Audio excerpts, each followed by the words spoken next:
আসসালামু আলাইকুম বন্ধুরা, কেমন আছেন? আশা করি আপনারা ভালো আছেন। আমার রান্নাঘরে আপনাদের স্বাগত। আমি ভালো আছি। আজ আপনাদের জন্য নিয়ে এসেছি নতুন এক রেসিপি। এখানে আমি চাটুই বসিয়ে দিয়েছি।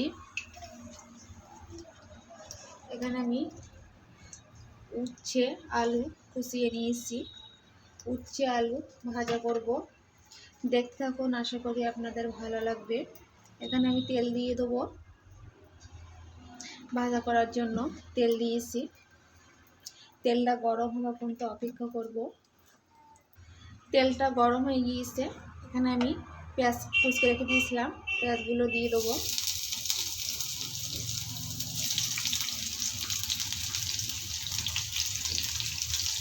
দিয়ে পেঁয়াজটা ভালো করে ভাজা করে নেব। বেশি ভাজা আমি করবো না, পেঁয়াজ এই থাকবে। এখানে আমি উচ্ছে আলুগুলো দিয়ে দেবো।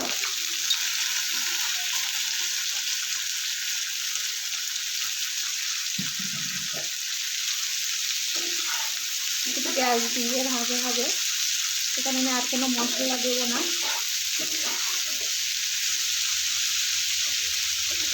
রসুন বা আদা সব কিছু দেবো না। এখানে পরিমাণ মতো লবণ দিয়ে দেবো।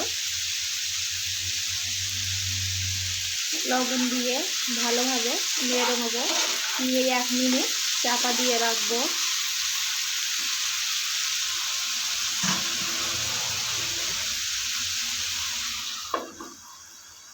1 মিনিট পরে ফিরে আসবো। 1 মিনিট পরে ফিরে এসেছি।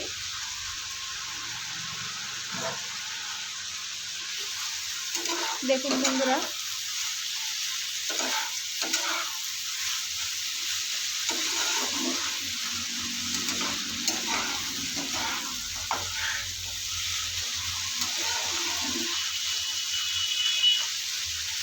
আর 1 মিনিট চাপা দিয়ে রাখবো।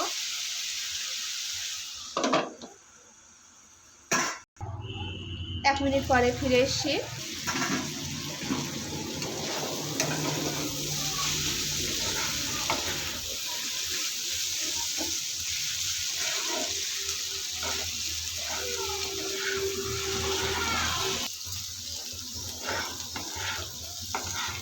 এইভাবে ভাজা করবেন উচ্ছে দিয়ে আলু, সত্যি অসাধারণ হবে। এখানে আমি শুধু পেঁয়াজ দিয়েছি, আর কিছু দেইনি। কত সব ভাজা করে আদা দেয়, রসুন দেয়, আমি এটা কিছু দেইনি। মাছও দেইনি। চিংড়ি মাছ দিয়ে ভাজা করলে সত্যি খেতে খুব ভালো হয়।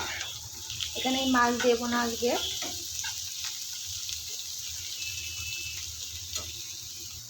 দেখুন বন্ধুরা, কত দারুণ হয়েছে।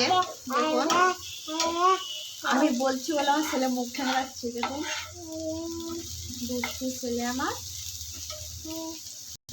হয়ে গিয়েছে, লাভিয়ে নেব। হয়ে গিয়েছে বন্ধুরা, দেখুন কত দারুণ হয়েছে। দেখুন বন্ধুরা, উচ্ছে ভাজা কালারটা কি সুন্দর হয়েছে। দেখুন, এইভাবে উচ্ছে ভাজা করবেন, সত্যি অসাধারণ হয়। দেখতে সেরকম সুন্দর, খেতেও সেরকম দারুণ হয়। গরম ভাতের সাথে সত্যি অসাধারণ হয়। ভালো লাগলে লাইক, কমেন্ট, শেয়ার করতে ভুলবেন না। সাবস্ক্রাইবটা করে দেবেন।